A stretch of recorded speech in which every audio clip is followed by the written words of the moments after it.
everybody. The way it worked out is that we're doing the first and the last Saturday of every month. So last time we got together was on the 2nd, and this is the 28th, which is like, but it turns out to be like 4 weeks. So this will be the longest break we've probably had for quite some time.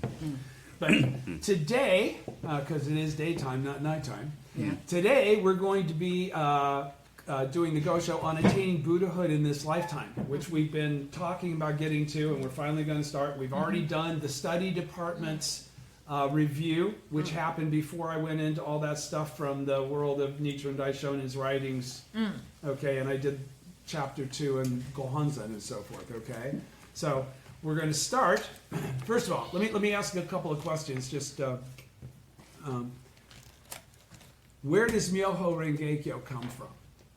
Does everybody know where? Now, again, not what it means or the source or whatever, but where does Myoho-renge-kyo come from? If it was spelled, if it was in its original language, what language would that be? Indian? Well, no. It's Chinese. It's 10 times again. 10 times? Yeah. I'm not talking about the original. When I say Myoho, that's what I'm trying to say. Myoho-renge-kyo comes from Kumarajiva. Okay, that wonderful law. When you with the Lotus Sutra didn't have the title, the Lotus Sutra of the Wonderful Law. Okay, there's of the correct law, the Lotus Sutra of the correct law. There are different interpretations and translations of the Lotus Sutra. That's why I'm trying to qualify. Myoho-renge-kyo isn't specifically connected to Shakyamuni, even though you see that as the title of the Lotus Sutra. Do you understand? It's actually Shakyamuni never heard the words Myoho-renge-kyo. Okay, that's what I wanted to get to. All right, so clarifying that. All right, and going to the background on page 5. This is volume 1 of the writings of Nichiren Daishonin. This is the very first Gosho on page 3. It just goes page 3 and page 4. Background is on page 5. The following Gosho, I just want to make sure I get this in real quick. I once said that on establishing the correct teaching for the peace of land, I had it mixed up with something else that had to do with Tojo Koganobu. And I talked about this being what he talked about at Seichoji. The second Gosho in this book was written 7 years after he introduced his teaching of Nam-myoho-renge-kyo. This one was 2 years. Okay, so this is really before the Gohonzon. There was a Gohonzon. The Gohonzon had not been inscribed yet. Do you understand? Right. So in the absence of that object of devotion having become endowed by Nichiren, okay, he's qualifying to people that have never heard of Nam-myoho-renge-kyo, never heard of the Buddhism of sowing, and he's trying to qualify what this epiphany is that is his new teaching. All right? Okay, so going to the background on page 5. Background. This letter was written to Toki Jonin in the 7th year of Kinsho, 2 years after Nichiren Daishonin established his teaching of Nam-myoho-renge-kyo. At the time of this letter, the Daishonin was 34 years old and was living in Kamakura, the seat of the military government. Toki was a staunch follower of the Daishonin who lived in Wakamiya in Shimosa province. He received some 30 letters, including letter from Sato and one of the major treatises, The Object of Devotion for Absorbing the Mind. A retainer for Lord Chiba, the constable of Shimosa, Toki had become a follower of the Daishonin around 1254. And so this is 1255, so he's only a year-old member, and the Daishonin has written him a letter explaining what is the basis of Buddhahood in your present form in the latter day of the law. He says, of all his writings from the mid-1250s, from this early time period, on attaining Buddhahood in this lifetime focuses most clearly on the tenets of the Daishonin's Buddhism. Because he's already read everything. He's already been to Mount Hei, he's already been to Nara. Right? Many of the other works of this period are aimed chiefly at refuting the erroneous doctrines of the other schools and discussing theoretical questions. That's why most of the content that would be here, if we were going to go in the progression of timeline, that stuff's all really in Volume 2. Volume 2 is when you get into all the refutation of the other schools and all the technical stuff that doesn't really have anything to do with your faith. It's for non-believers. It's to refute. Okay? That's why they're not here in volume 1. Do you understand? Okay, so he says, this short essay not only reflects the theories of Tentai formulated based on the Lotus Sutra, but also reveals the concrete practice for attaining Buddhahood, namely chanting Myoho-renge-kyo, that is missing in Tentai's theoretical framework. All right? So do you understand what that disqualified? He's not. This isn't focused on Shakyamuni. This is focused on qualifying the teachings that Tentai had left, and him saying, yeah, these are right, and this is what they really mean now. Okay? All right, Myoho-renge-kyo is the title of the Lotus Sutra, of the translation that was done by Kumarajiva. But to the Daishonin, it is much more, and that's really what this Gosho is about, is how much more it is than just the title of the Lotus Sutra. Myoho-renge-kyo is the title of the Lotus Sutra, but to the Daishonin, it is much more. It is the essence of the sutra, the revelation of the supreme law itself.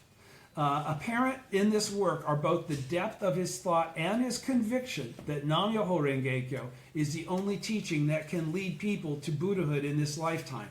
And so don't get confused, because he's going to say Myoho-renge-kyo a couple, 2, 3, in several spaces. He's really talking about Nam-myoho-renge-kyo, because we're latter-day law, and that's the way you access it. So let's go to the Gosho itself on page 3. It starts by saying, on attaining Buddhahood in this lifetime, if you wish to free yourself. Now again, think about this from the perspective of a desire to attain Buddhahood, because that's what this is all about. If you really want to attain Buddhahood, this is the essence of how you go about doing it.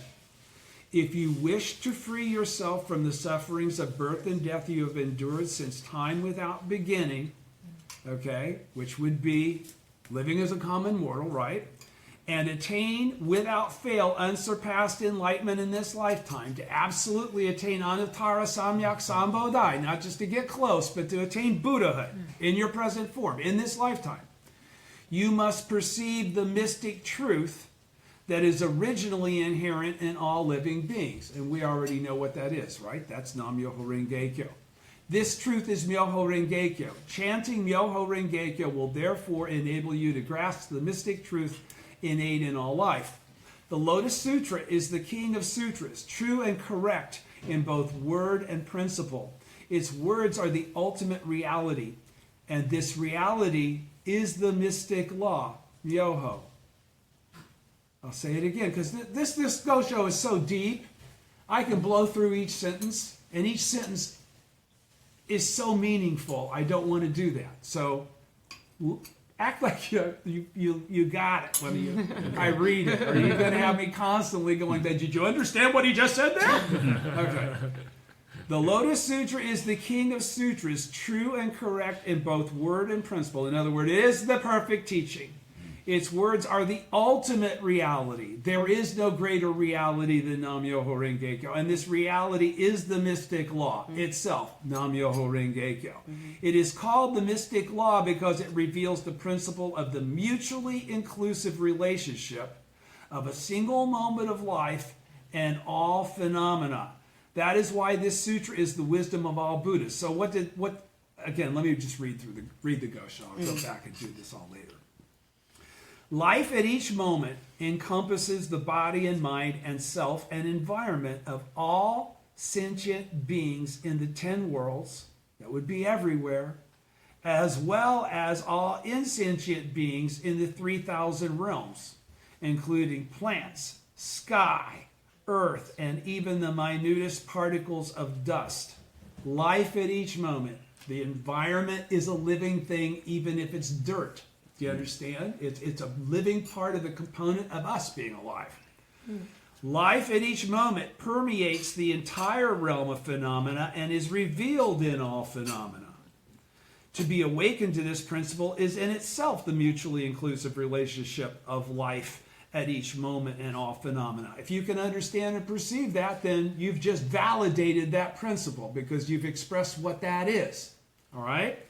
Nevertheless, even though you chant and believe in Myoho-renge-kyo, if you think the law is outside yourself, you are embracing not the mystic law, but an inferior teaching. If you think it's outside of yourself, it's just on the paper in the altar, right? Inferior teaching means those other than this Lotus Sutra, which are all expedients and provisional. They're all just leading to this truth.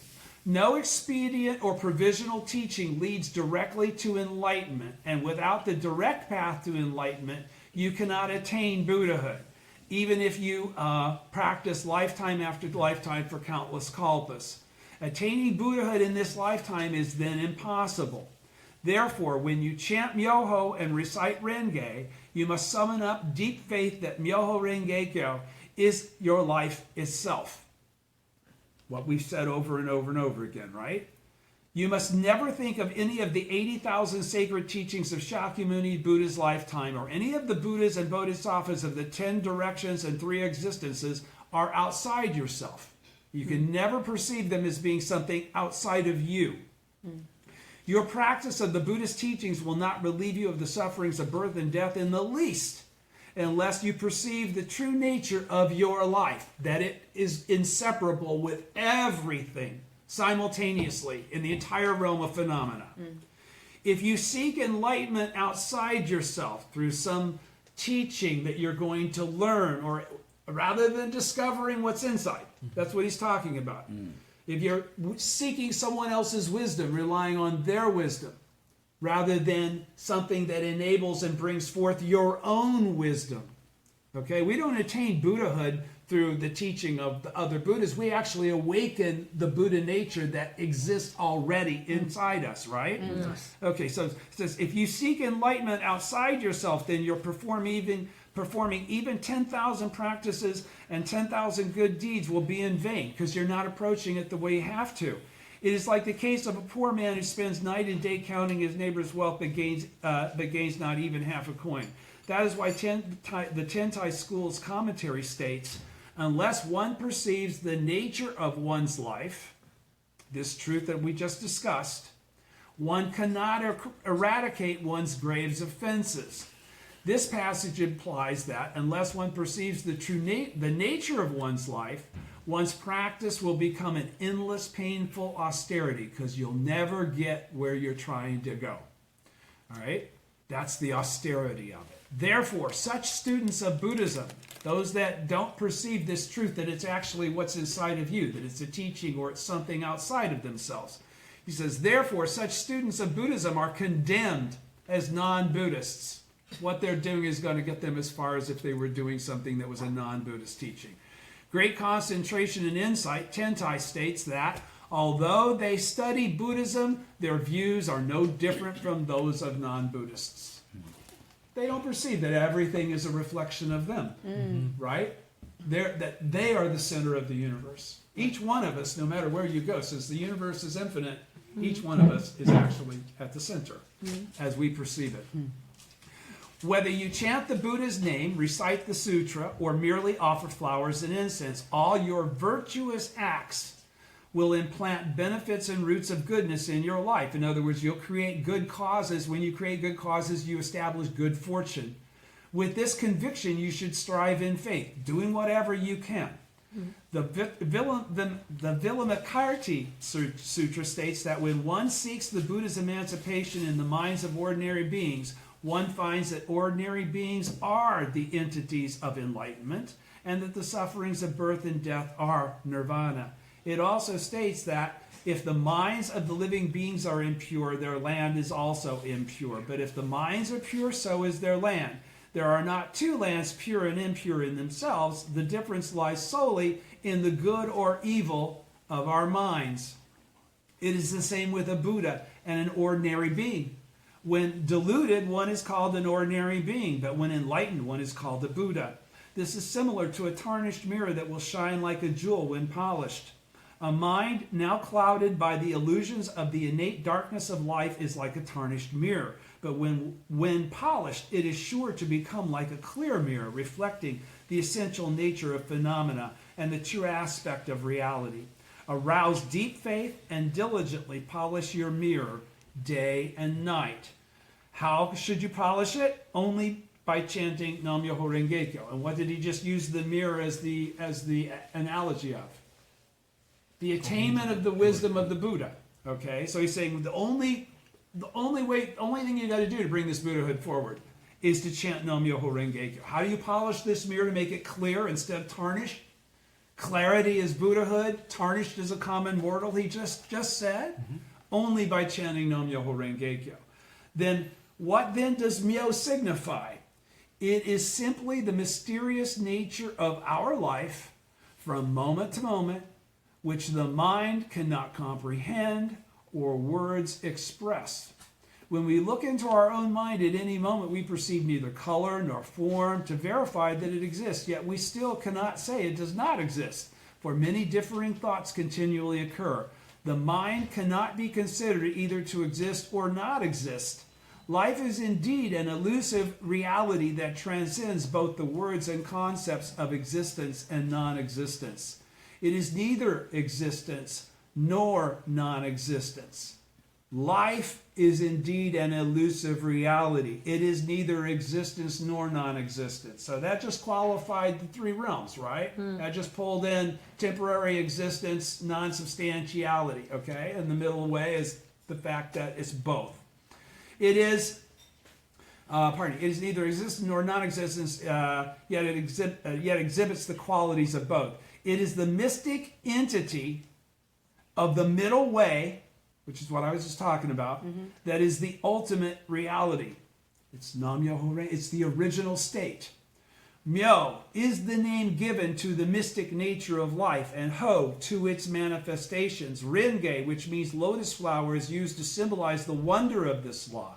If we understand that our life at this moment is Myo, then we will also understand that our life at other moments is the mystic law. And that has a point for it. It says this sentence can also be interpreted or be read. If one understands that one's life is Myo, then one also understands that others' lives are all entities of the mystic law. If you understand your Nam-myoho-renge-kyo is your life, you understand that it's the case for others. He says, this realization is the mystic kyo, or sutra, the teaching.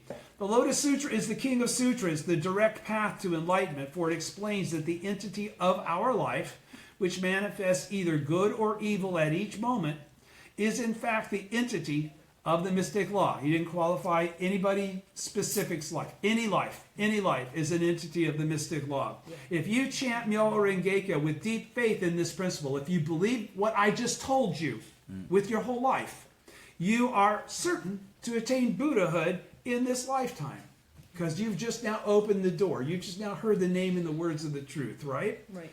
That is why the sutra states, after I have passed into extinction, one should accept and uphold this sutra. Such a person assuredly and without doubt will attain the Buddha way. Never doubt in the slightest, respectfully. Maintain your faith and attain Buddhahood in this lifetime. Nam-myoho-renge-kyo, Nam-myoho-renge-kyo, Nichiren. But again, his greatest admonition at the end of this is never doubt in the slightest. So what I've told you here in this little short thing is all that you really need to know in order to attain Buddhahood in your present form. Everything else will matriculate from what you've already done in the past, and you'll just think of it. It will be in accord with the teaching. So, going to page 2 of Daisaku Ikeda's lecture on attaining Buddhahood. Again, there's another one from Malaysia. Another copy of the exact same text, smaller format. It's all green. If you've got that one, it's going to read exactly the same. So, page 2. Attaining Buddhahood in this lifetime, the fundamental purpose of life and a source of hope for humankind. Going back to the Gosho, reading the first part. If you wish to free yourself from the sufferings of birth and death you have endured since time without beginning, and to attain without fail unsurpassed enlightenment in this lifetime, you must perceive the mystic truth that is originally inherent in all living beings. This truth is Myoho-renge-kyo. Chanting Myoho-renge-kyo will therefore enable you to grasp the mystic truth innate in all life. The first column, page 2. Just what constitutes a deeply meaningful life? What is true happiness? Nichiren Buddhism is a teaching of hope that enables us to forge a state of unsurpassed and indestructible happiness and to lead a life of supreme value, while also helping others do the same. All people have the potential to attain Buddhahood. Moreover, they can gain that lofty state just as they are, and in fact are assured of being able to do so in this lifetime. Nichiren Buddhism clearly elucidates this wonderful path to enlightenment. Nichiren Daishonin's profound teaching of attaining Buddhahood in this lifetime was a revolutionary concept that turned prevailing Buddhist thought on its head. Indeed, it continues to shine today as a principle that can powerfully transform the age and open a bright future for our modern world in the 21st century. Pardon me. Therefore, I look forward to studying Nichiren's writing on attaining Buddhahood in this lifetime together with you as we embark in high spirits on a new journey of growth and development toward the Soka Gakkai's 80th anniversary in 2010. So that was 11 years ago. All right, page 3. The profound meaning of chanting Myoho-renge-kyo. Please pay attention. He's really on it here. On attaining Buddhahood in this lifetime is an all-important writing that clarifies the basic theory and practice of Nichiren Buddhism. SGI members throughout the globe have deepened their understanding of the essence of Nichiren Daishonin's teachings by earnestly studying this writing as a guideline for practice and study. I'm one of them. This is one of the first ones. Pat Allwright in Basics of Buddhism from the mid-70s, all right? Had a big, this Gosho was a big part of that presentation. By earnestly studying this writing as a guideline for practice and study, although the original is no longer extant and the precise date and name of the recipient are unknown, this letter is traditionally thought to have been written around 1255 and addressed to Toki Jonin. The assertion that it was composed in 1255, shortly after Nichiren publicly declared his teaching of Myoho-renge-kyo in 1253, is credible in view of the letter's content, explaining as it does the significance of chanting Myoho-renge-kyo in terms of both theory and practice. The practice of chanting Myoho-renge-kyo is the foundation of Nichiren's lifetime of teachings. Nichiren Buddhism, unlike the established Buddhist schools of his day, was not dedicated to the worship of a specific god or Buddha. I like that part. Nichiren established the means for all people to achieve enlightenment, the ideal of the Lotus Sutra, by formulating the practice of chanting Myoho-renge-kyo, which enables us to activate our inherent Buddha nature and manifest it as the life state of Buddhahood. In Nichiren Buddhism, chanting Myoho-renge-kyo has two aspects. The chanting of Myoho-renge-kyo in terms of faith and chanting in terms of practice. Can you discern the difference without going further? Chanting in terms of faith refers to the spiritual aspect of our practice. This essentially consists of the struggle we wage, and the President Ikeda qualifies exactly the truth. It is, we all experience this. Human revolution is a struggle, right? Mm-hmm. Chanting in terms of faith refers to the spiritual aspect of our practice. Mm-hmm. This essentially consists of the struggle we wage in our hearts against our inner delusion or darkness, a battle against the negative and destructive forces within us. All right? So, again, this chanting in terms of faith is really, what did that just talk about? The difficulty of doing this, and what's the only way you make it through it is faith. So that chanting of faith is the means by which this first part gets covered. Do you understand? That's what he's trying to say. All right? Everybody has the shit hit the fan. Everybody has difficulties. There is no one that practices correctly that meets no obstacles. Right. How do you prove the validity of the power of the Gohonzon if you have nothing to overcome? Yeah. All right? Seriously. So that no one's born into this world like that that's a bodhisattva of the earth. Okay? So understand. That's all part of the deal. All right? So I'm going to say that again. Chanting in terms of faith refers to the spiritual aspect of our practice. This essentially consists of the struggle we wage in our hearts against our inner delusion or darkness. It's really our life condition, a battle against the negative and destructive forces within us, those lower life conditions. It means that through the power of faith, in other words, through strengthening our conviction that we possess the Buddha nature, we can break through the darkness obscuring this awareness, thus revealing the life state of Buddhahood. Okay, so what did that just say?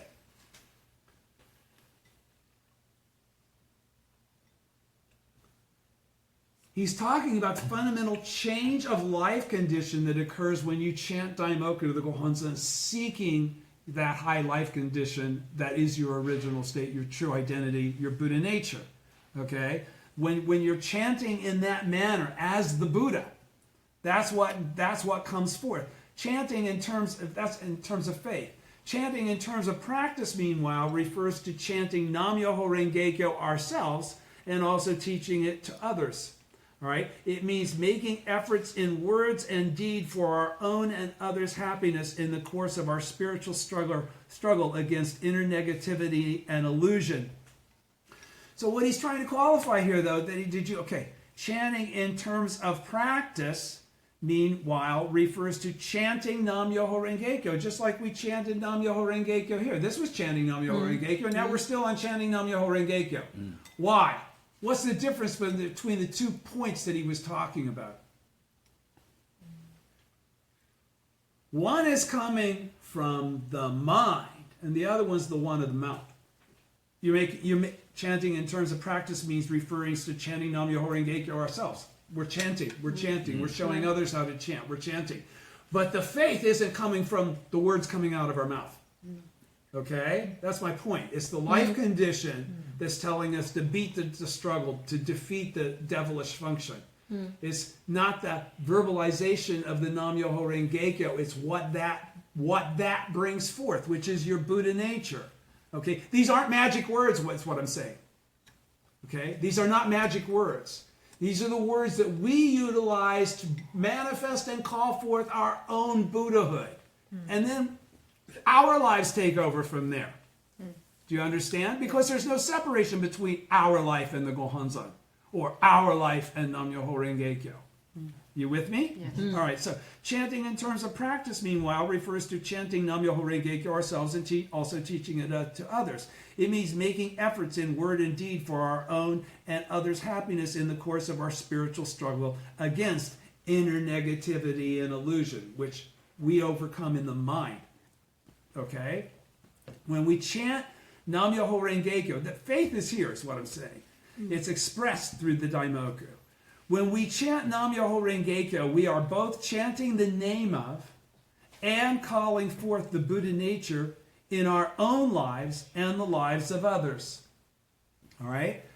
Through applying our practice of faith to win over doubt and delusion, the power of our inherent Buddha nature is called forth by the sound of our chanting and spontaneously manifests in our lives. That's why we have to have that faith to chant no matter what, even if we don't feel like it, even if we're having doubts and delusion. We're filled with delusion, do you understand? Because that's what unlocks the door.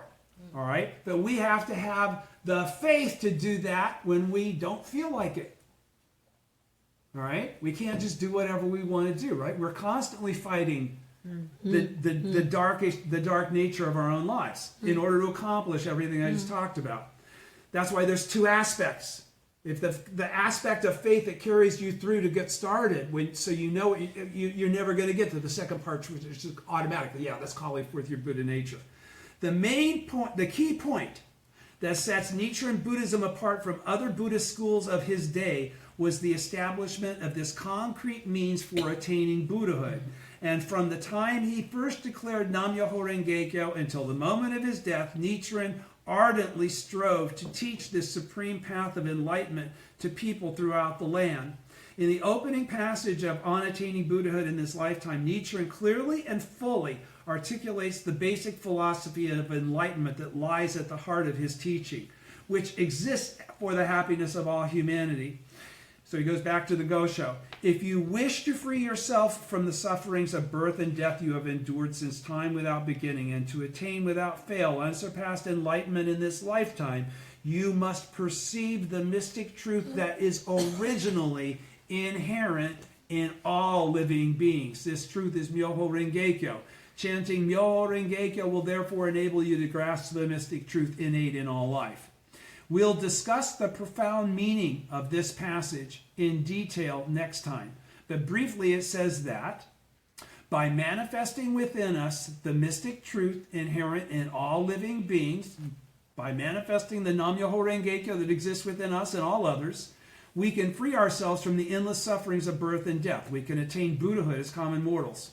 The name of that mystic truth is Myoho-renge-kyo, and the way to manifest it is through chanting Nam-myoho-renge-kyo. Page 4, middle of the page. The significance of our existence as human beings. Nevertheless, even though you chant and believe in Myoho-renge-kyo, if you think from the Gosho. Nevertheless, even if you chant and believe in Myoho-renge-kyo, if you think the law is outside yourself, you are embracing not the mystic law, but an inferior teaching. First column, page 4. The concept of attaining Buddhahood in this lifetime refers to ordinary people becoming enlightened during the course of their present existence. By extension, it means that they can achieve this just as they are. As such, attaining Buddhahood in this lifetime means the same thing as attaining Buddhahood in one's present form. Makes sense? Everybody's clear, right? Which is the Lotus Sutra's approach to Buddhahood, and illustrated by the example of the Dragon King's daughter in the Sutra's Devadatta chapter. This view contrasts sharply with the pre-Lotus Sutra teachings, which expound that one can become enlightened only after practicing austerities over countless lifetimes. Because the life state of Buddhahood is at one with the eternal mystic law and abounds with infinite wisdom and compassion, it tended to be seen as something completely separate and removed from the lives of ordinary people, steeped in illusion. Ordinary people steeped in illusion. Attaining enlightenment was thought to require overcoming the unfathomably deep chasm between the spiritual states of a Buddha and ordinary people. And this gave rise to the idea that it was necessary to carry out austere practices for innumerable kalpas. Okay, as well as the examples that had been left with the prophecies for enlightenment in the future that Shakyamuni leaves in the Lotus Sutra. Nichiren Buddhism clarifies that it is specifically in this present existence in which we have been born as human beings that we can actualize the principle of attaining Buddhahood in one's present form, as explained in the Lotus Sutra. And Nichiren reveals how to actualize this profound teaching. Drawing an analogy to rice crops, Nichiren notes that while some ripen early and some ripen late, they will all mature and be ready for harvest within the year. He explains that votaries of the Lotus Sutra will likewise attain Buddhahood in this existence without fail. No matter who you are, no matter what your capacity is, you will catch it before you go. Nichiren places importance on the present lifetime of human beings because now we are human beings. This lifetime is, we have control over this lifetime. We don't have control over anything but this moment, right? Nichiren places importance on the present lifetime of human beings. Of course, not only humans, but also all living beings possess the Buddha nature and have the potential to attain Buddhahood in their present form. Okay? Of course, not only humans, but also all living beings possess the Buddha nature and have the potential to attain Buddhahood in their present form. But Nichiren's focus is always first and foremost on the happiness of human beings. So what is he saying there? Everything. It's Buddhism is for everything. We get to enjoy it because we have minds, okay?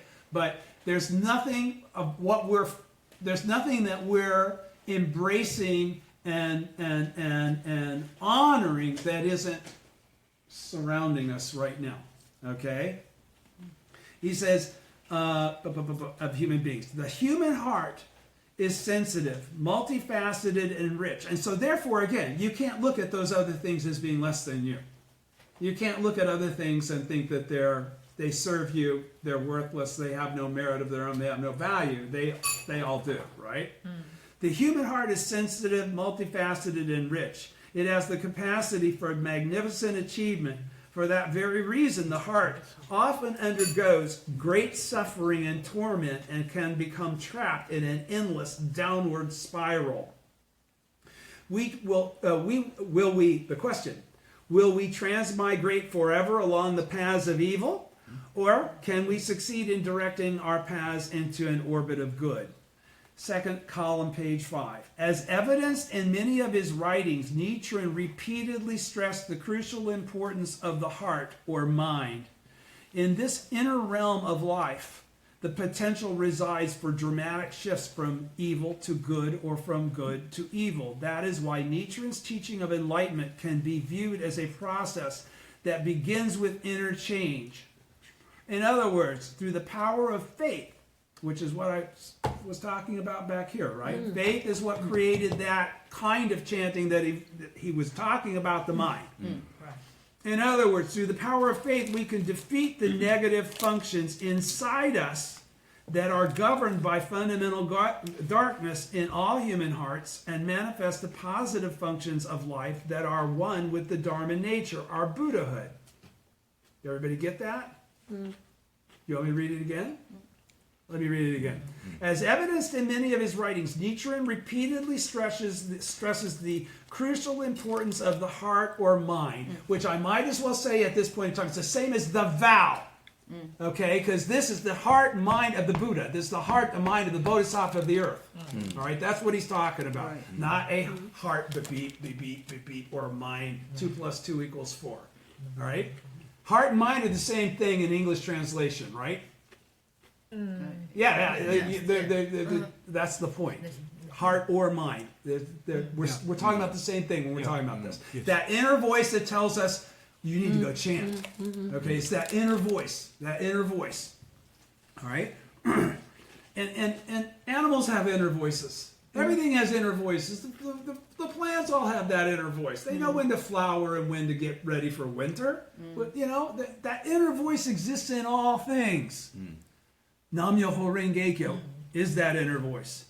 That is why Nichiren cases, as evidenced in many of his writings, Nichiren repeatedly stresses the crucial importance of the heart or mind.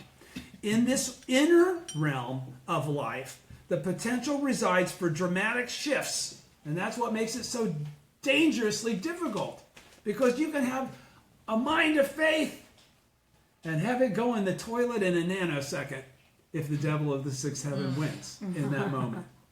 Okay? So it says, dramatic shifts from evil to good or from good to evil. So you can't look at somebody, he's got a good mind. It's always good.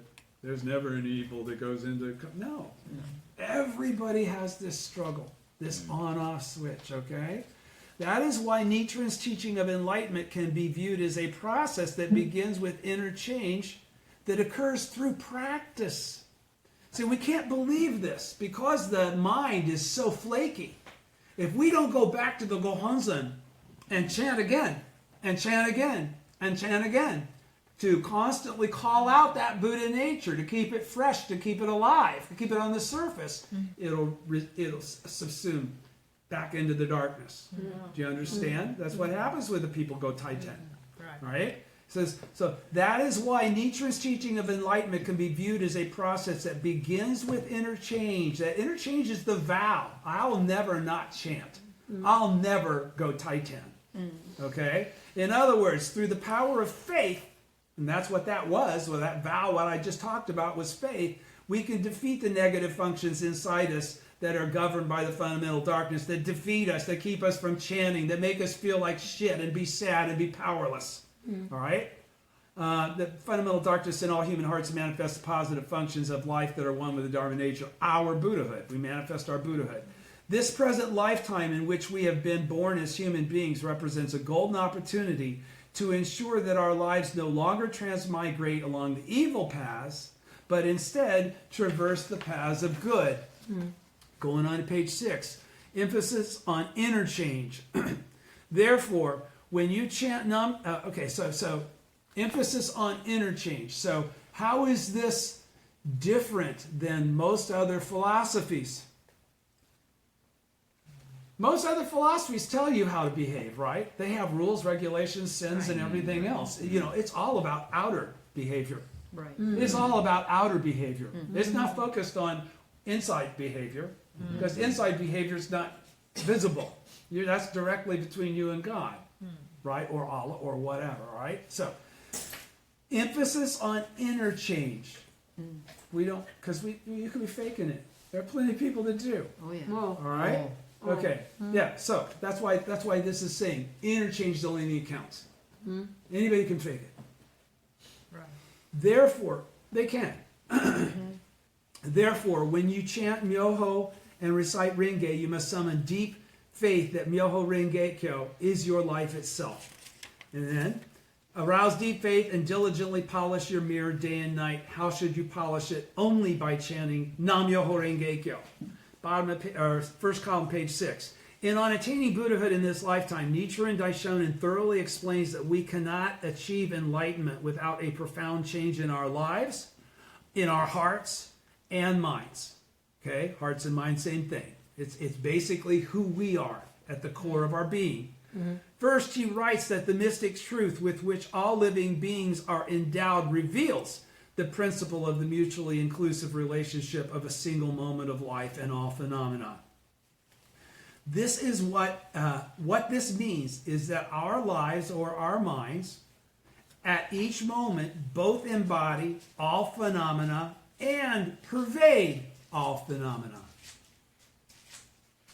This could be described as a state of oneness with the universe, which is a real simple way to say it, but again, it's the inseparability of all things. All things are connected. All things are Nam-myoho-renge-kyo at their core and their source.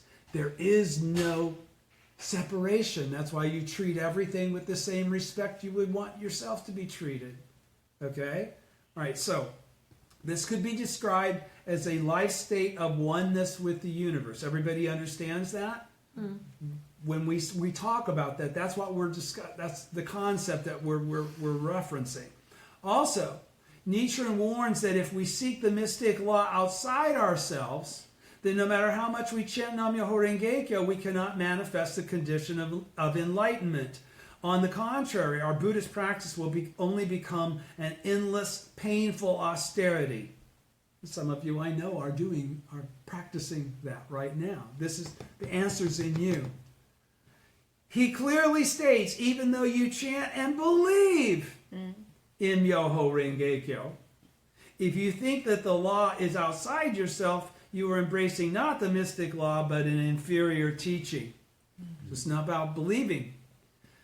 Nichiren explains that the key to chanting Nam-myoho-renge-kyo is summoning up deep faith or confidence in the existence of our innate Buddhahood, which is another way of saying what? Believe in my teaching, because that's not revealed anywhere but in his teaching. Okay? Nichiren explains that the key to chanting Nam-myoho-renge-kyo is to believe in his teaching with your whole heart. I'll say it again.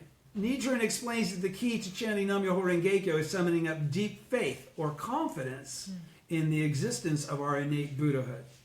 He also declares that when we do so, we can polish our lives and reveal our enlightenment, writing, therefore, when you chant Myoho and recite Renge, that is, chant Nam-myoho-renge-kyo, you must summon up deep faith that Myoho-renge-kyo is your life itself, literally, your mind at each moment. Or pardon me, that's what this is saying. Therefore, when you chant Nam-myoho-renge-kyo, you must summon up deep faith that Myoho-renge-kyo is your life itself, or literally, that your mind at each moment is Nam-myoho-renge-kyo, is Myoho-renge-kyo, right?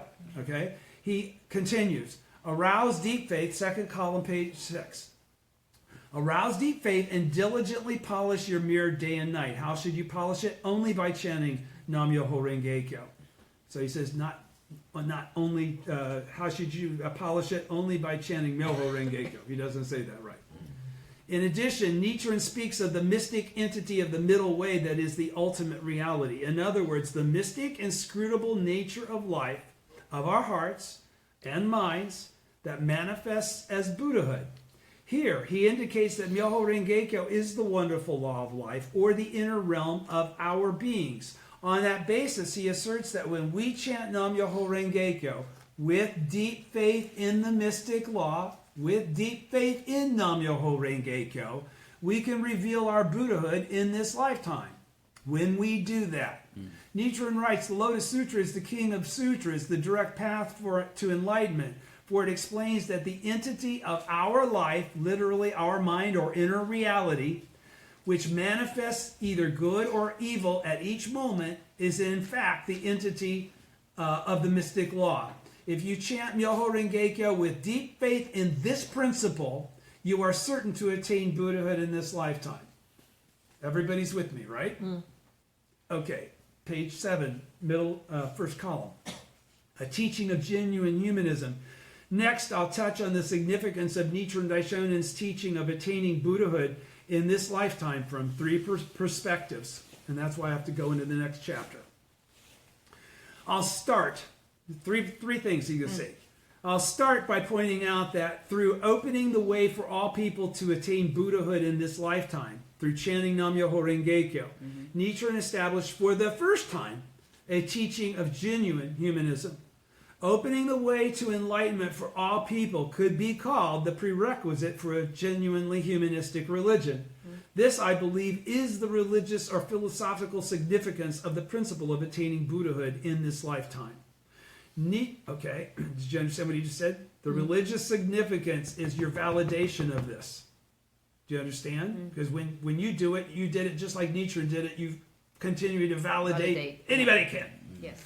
Nichiren had deep insight into the potential of human beings, discerning that they could free themselves from a cycle of negative transmigration and realize a positive one through profound inner change. Yes. He set forth a practical way to enable all people to achieve this. Consequently, there is no other teaching that can more deservedly be called humanistic than Nichiren Buddhism. In The True Aspect of All Phenomena, Nichiren writes, though it is thought that Shakyamuni possesses the three virtues of sovereign parent, teacher and parent for the sake of all of us living beings, that is not so. On the contrary, it is common mortals who endow him with the three virtues. This passage describes a shift from an authoritarian to a humanistic, people-centered religion. The teaching of Nichiren, who established the concrete means for achieving enlightenment in this lifetime, makes this shift possible. You're not underneath some greater thing than you. This whole teaching is about how to become equal with that level. Not to have it lord over you forever.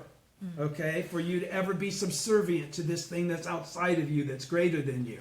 Okay? To become part of the great thing that is all things. The teaching of Nichiren, who established the concrete means for achieving enlightenment in this lifetime, established Nam-myoho-renge-kyo, makes this shift possible. We don't have gods hanging over us anymore. All right?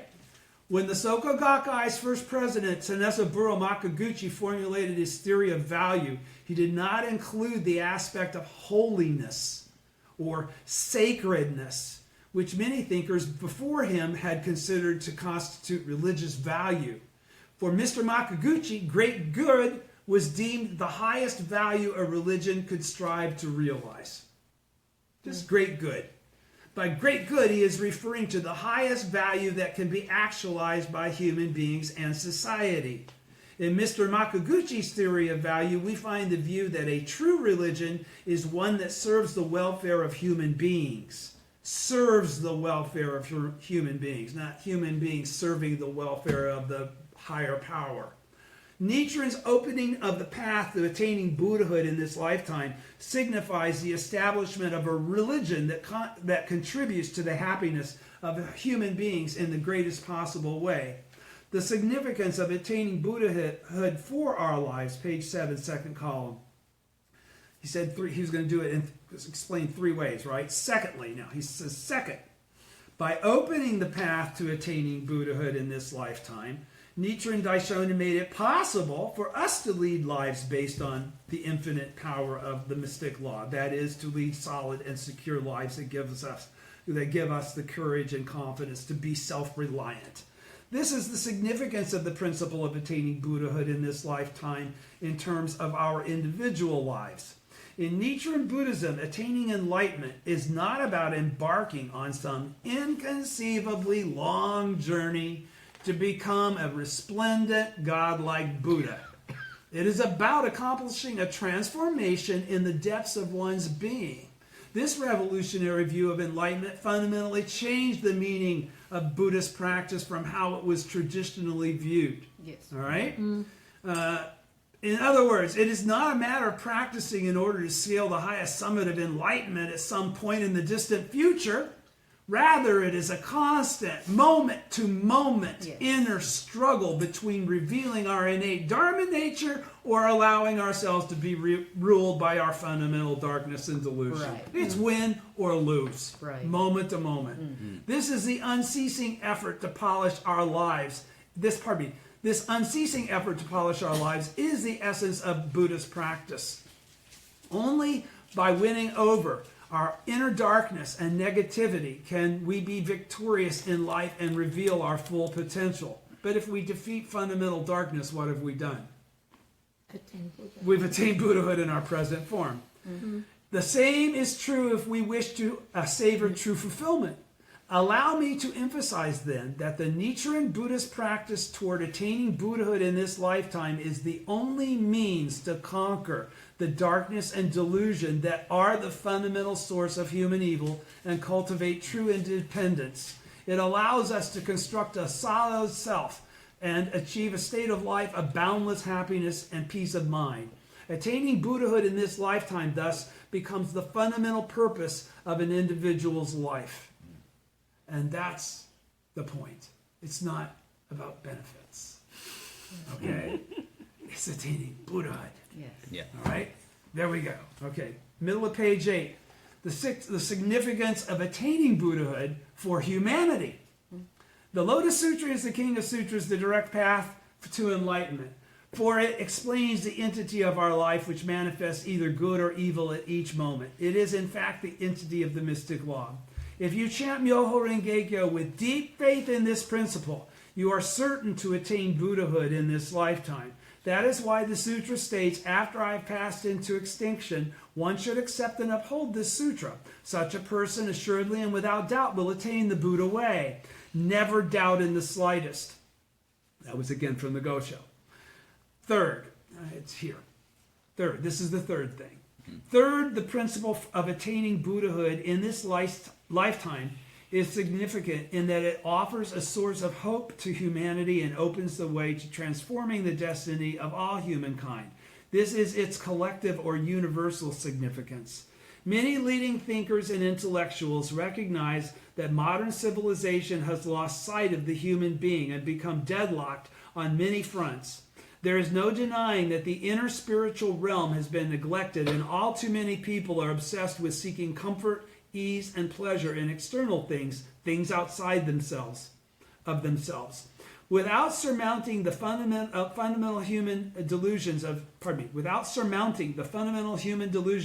greed, anger, and foolishness, we cannot solve the many problems that the world faces today, including the preoccupation with economic growth, politics that are devoid of humanism, international conflicts, warfare, growing disparity between the rich and the poor, and rampant discrimination. Wow, that sounds like something very contemporary. One conclusion from my dialogues with leading thinkers is that the only real solution is for human beings themselves to change, that the sole key lies in human revolution. It could further be said that without establishing a correct view of life and death, it is impossible to conquer inner darkness and delusion at the most fundamental level. Without the middle way view of life, a view that rejects the extremes of the doctrine of annihilation and the doctrine of eternity, true and lasting happiness cannot be achieved, okay? And the doctrine of annihilation is that we're only here for a single lifetime, never existed before, never exist again. And then eternity is that we're going to go on with a soul like, we're going to be Tom forever. What a bummer. No way, please. Please. I'm working my way out of that one. The only way for human beings to change is for them to conquer their inner darkness and rediscover the eternal dignity within their own lives. Cultivating the noble spirit with which all people are originally endowed will directly lead to a change in the destiny of humankind. With that conviction, we of the SGI have been working to build a network of good all around the globe. In the course of these lectures, I will comment further on the growing expectations and praise for this unprecedented endeavor we are undertaking. At the end of On Attaining Buddhahood in This Lifetime, Nichiren Daishonin writes, never doubt in the slightest. He is telling us that we should have complete confidence in the revealing of our Buddha nature. We should have complete confidence in the revealing of our Buddhahood in this lifetime. His words also contain the warning that unless we maintain this strong confidence or faith, we can easily lose sight of the fundamental goal of attaining Buddhahood in this lifetime and fall into the depths of darkness and delusion. All people at the core of their lives yearn to attain enlightenment, but there is no teaching more difficult to believe or understand than the teaching that we can definitely manifest the state of Buddhahood in our present existence. We of the SGI have taken on the challenge of practicing this profound teaching and sharing it widely with others around the globe. In today's world, we, the courageous bodhisattvas of the earth, are showing great actual proof of humankind's potential to transform its destiny. Proud of our noble mission, let us continue to joyously spread Nichiren Buddhism with its teaching of attaining Buddhahood in this lifetime that enables all people to achieve unsurpassed happiness and lead the most valuable and fulfilling lives. Okay? But before I stop, let me go back to the top of the second column on page 9. He says, he is telling us that we should, okay, at the bottom of page, first column of page 9, he says, at the end of On Attaining Buddhahood in this lifetime, the Daishonin writes, never doubt in the slightest. And that is so the key, is that when he says never doubt in the slightest, that's basically a command to you. That's he's telling you as your mentor, as his, I'm your mentor. Never doubt this in the slightest. Believe in my teaching. All right? If you don't believe that you can become the Buddha, you will never become the Buddha, no matter how much you chant. Okay? That is just the point. If you think this is all gobbledygook boilerplate, you've already screwed yourself. Okay? You didn't hurt anybody else. You screwed yourself. We should have complete confidence in the revealing of our Buddhahood in this lifetime. Period. That's it. That's all we have to do. And it'll click. At some point in time, it will be there. All right? And then there are some key points. And I guess if you guys don't want to stay here for 2 or 3 hours, this is where we'll stop. I was going to go ahead and push through to get, but that's okay. All right. Key points on page 10. Chanting Myoho-renge-kyo in terms of faith and practice. In Nichiren Buddhism, chanting Myoho-renge-kyo has 2 aspects. So this is a review. In Nichiren Buddhism, chanting Myoho-renge-kyo has 2 aspects. The chanting of Myoho-renge-kyo in terms of faith and chanting in terms of practice. Chanting in terms of faith refers to the spiritual aspect of our practice. This essentially consists of the struggle we wage in our hearts against our inner delusion or darkness, a battle against the negative and destructive forces within us. It means that through the power of faith, in other words, through strengthening our conviction that we possess the Buddha nature, we can break through the darkness obscuring this awareness, thus revealing the life state of Buddhahood. Chanting in terms of practice, meanwhile, refers to chanting Myoho-renge-kyo ourselves and also teaching it to others. It means making efforts in word and deed for our own and others' happiness in the course of our spiritual struggle against inner negativity and illusion. The heart is most important. The human heart is sensitive, multifaceted, and rich. It has the capacity for magnificent achievement. For that very reason, the heart often undergoes great suffering and torment and can be trapped in an endless downward spiral. Will we transmigrate forever along the paths of evil, or will we succeed in directing our paths into an orbit of good? As evidenced in many of his writing, Nichiren repeatedly stresses the crucial importance of the heart or mind. In this inner realm of life, the potential resides for dramatic shifts from evil to good or from good to evil. That is why Nichiren's teaching of enlightenment can be viewed as a process that begins with interchange. In other words, through the power of faith, we can defeat the negative functions inside us that are governed by the fundamental darkness in all human hearts and manifest the positive functions of life that are one with the Dharma nature, our Buddhahood. Second column, page 10. A humanistic, people-centered religion, Nichiren had deep insight into the potential of human beings, discerning that they could free themselves from the cycle of negative transmigration and realize a positive one through profound inner change. And he set forth a practical way to enable all people to achieve this. Consequently, there is no other teaching that can more deservedly be called humanistic than Nichiren Buddhism. In the true aspect of all phenomena, Nichiren writes, though it is thought that Shakyamuni Buddha possesses the three virtues of sovereign teacher and parent for the sake of all of us living beings, that is not so. On the contrary, it is common mortals who endow him with the three virtues. This passage describes a shift from authoritarian to a humanistic, people-centered religion. The teaching of Nichiren, who established the concrete means for achieving enlightenment in this lifetime, makes this shift possible. The fundamental purpose of our lives, continuing on second column, page 10. Only by winning over our inner darkness and negativity can we be victorious in life and reveal our full potential. The same is true if we wish to savor true fulfillment. Allow me to emphasize then that the Nichiren Buddhist practice toward attaining Buddhahood in this lifetime is the only means to conquer the darkness and delusion that are the fundamental source of human evil and cultivate true independence. So if you don't want to do human revolution because it's a pain in the ass, sorry, you're going to do it anyhow. It allows us to construct a solid self and achieve a state of life of balance, happiness, and peace of mind. Attaining Buddhahood in this lifetime thus becomes the fundamental purpose of an individual's life. And changing the destiny, because as a bodhisattva of the earth, that's your job.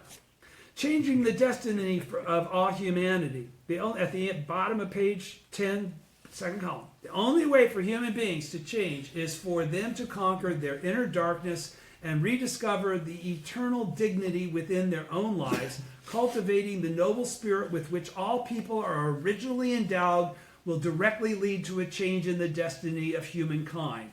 With that conviction, we of the SGI have been working to build a network of good all around the globe. And again, cultivating the noble spirit with which all people are originally endowed is talking about what? Their original state. Everybody's original state is Buddhahood. Even evil people's. Okay? So it's there. It's always there. It's never not there. Okay? And with that, we've been doing this for more than an hour. 1 hour, pretty much. Okay? We'll go on to chapter 2 next Saturday. Next Saturday is when we get back together again. All right? Okay. Thank you, everyone. Thank you.